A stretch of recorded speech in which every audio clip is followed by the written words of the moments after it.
তো গানটা উপরে রাখা লাগবে না, গ্র্যান্ড পা নিলে খবর হয়ে যাবে। তো আমার স্টোন নিয়ে আসি, ওই স্যান্ডেলিনার ঘরে স্যান্ডেলিনা স্টোন পেয়ে গেছি, কিন্তু গ্র্যানি গান পাকে পাইতেছে না ভাই, তাদেরকে তো পাইতেছে না, কমপক্ষে সেই টিকিটাই নিয়ে যাই। আশা করি এই জায়গায় আমার স্যান্ডেলিনার ডল পেয়ে যাবো, প্লিজ। নাই, আশা করি এবার গ্র্যানি জাম্পস্কেয়ার দিবে না। শয়তান কা নাম দেওয়ার শয়তান হাজির। এই গ্র্যানি কিছু কম হয় এখন, আবার গ্র্যান্ড এসে গেছে। What the hell man. ভাগো, আপাতত আমরা ভাগবো। না, ছাড় না ভাই, ছাড় ছাড় ছাড়। গ্র্যান্ড পা এসে গেল। আপাতত গ্র্যান্ড পারে একটু হেডশট মারি, হেডশটটা মারতে পারবো না, বডি শটেই কাজ চালাই।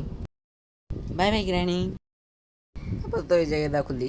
ওকে, ভিতরে ঢুকে গেলাম। এখানে ফিউজ আছে, ওকে ভাই। আর মাত্র একটা জিনিস লাগে স্কিপ করতে, জেনারেটরটা অন করে দেই। ভাই স্যান্ডেলিনা ডেডি পেয়ে গেছি। ও শিট, ওকে বেঁচে গেলাম।